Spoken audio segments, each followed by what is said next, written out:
Prenez un rendez-vous pour une consultation gratuite à nos bureaux.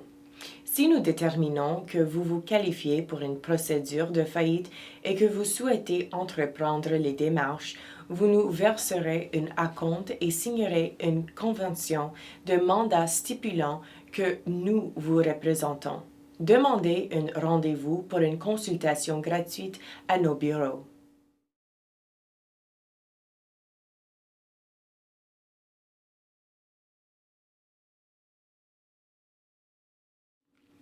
Au lieu de n'aboutir à rien en essayant de payer vos cartes de crédit, vous nous payerez à leur place. Vous pouvez nous payer périodiquement selon votre capacité. En autant que vous continuez de nous payer, nous prendrons les appels de vos créanciers.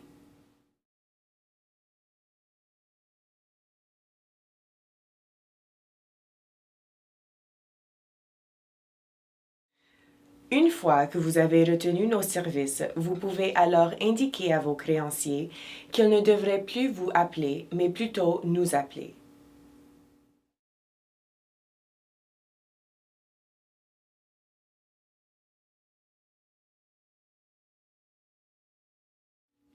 Une fois que vous avez retenu nos services pour une faillite sous le chapitre 7, vous pouvez cesser de payer vos créanciers. Toutefois, votre loyer ou hypothèque, votre prêt automobile, les utilités et autres frais de subsistance sont des exceptions à cette règle.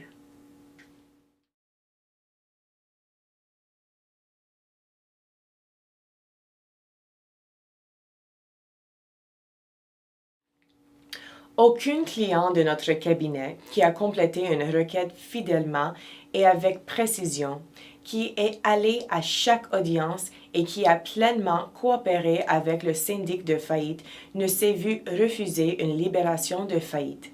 Demandez-nous un rendez-vous pour une consultation gratuite à nos bureaux.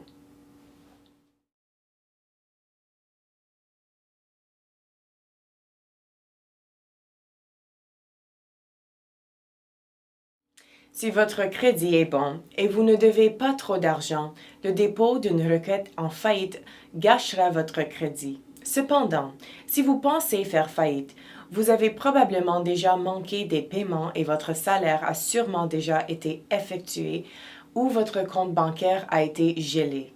Dans une telle situation, votre crédit est déjà ruiné. Ainsi, la faillite peut très bien être la première étape dans le rétablissement de votre crédit.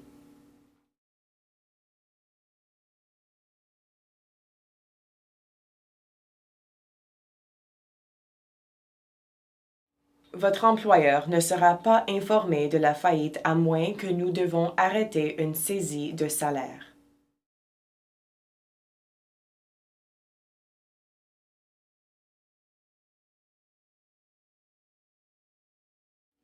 Vous ne pouvez pas payer quelqu'un, surtout un membre de votre famille ou un ami, plus de 600 durant les 3 mois qui précèdent le dépôt d'une requête en faillite.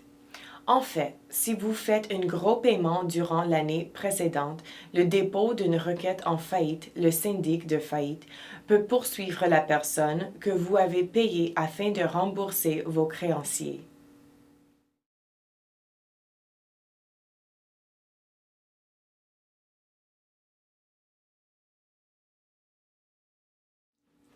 Si vous ne devez pas d'argent à un créancier lorsque vous déposerez votre requête en faillite, vous ne le mentionnerez pas sur la liste des créanciers de listerez pas votre requête.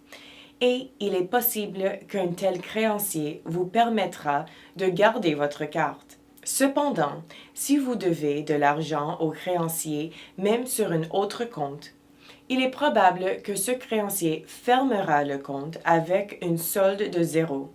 Aussi, les créanciers fermeront parfois votre compte même si vous ne leur devez pas d'argent.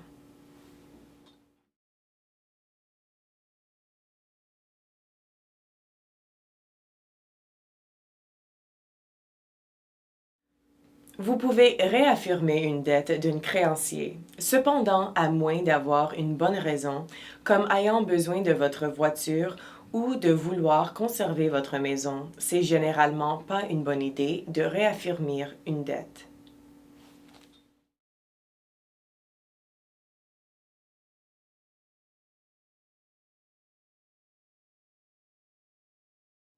Dans la plupart des cas, le chapitre 7 arrêtera la procédure de forclusion temporairement, peut-être pour un mois ou deux. La procédure de faillite sous le chapitre 13 est généralement plus appropriée si vous souhaitez arrêter une forclusion en permanence et vous rattraper sur vos paiements hypothèques.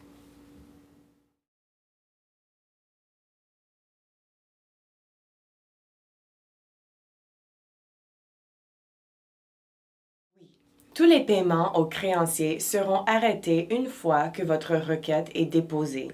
Si l'argent est pris après ce dépôt, le créancier doit vous le retourner.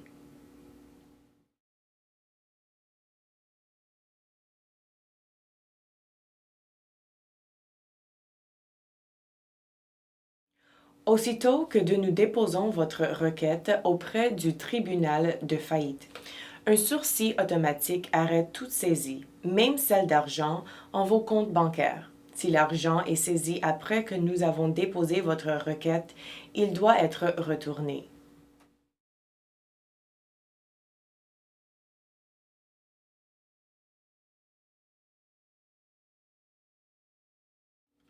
Une fois que vous retenez nos services, vous pouvez avoir vos créanciers nous contacter. Lorsqu'ils apprendront que nous vous représentons, ils cesseront probablement de vous harceler. Une fois que nous avons déposé votre requête auprès du tribunal de faillite, les créanciers ne sont plus autorisés à prendre d'autres mesures contre vous sans obtenir la permission de la Cour de faillite.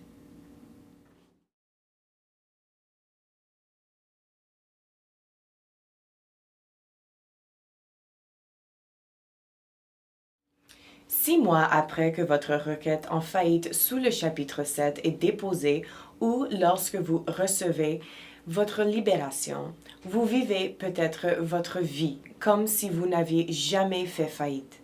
Vous pouvez avoir un compte en bancaire, hériter des biens et, si vous êtes si chanceux, gagner à la loterie. Vous pouvez tout garder.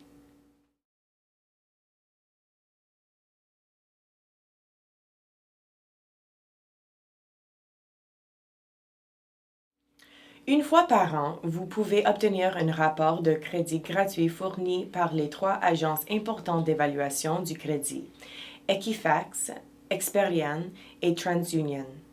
Pour votre rapport de crédit annuel gratuit, vous pouvez appeler le 877-322-8228 ou aller à annualcreditreport.com.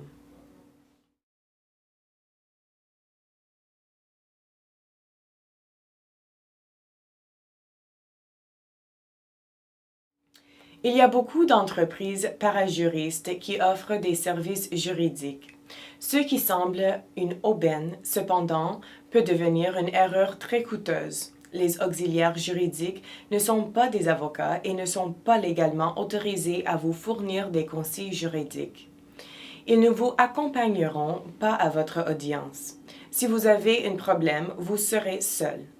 Si une requête en faillite n'est pas préparée correctement, vous risquez que votre requête soit refusée, de perdre votre propriété et vous pourriez faire face à des poursuites criminelles.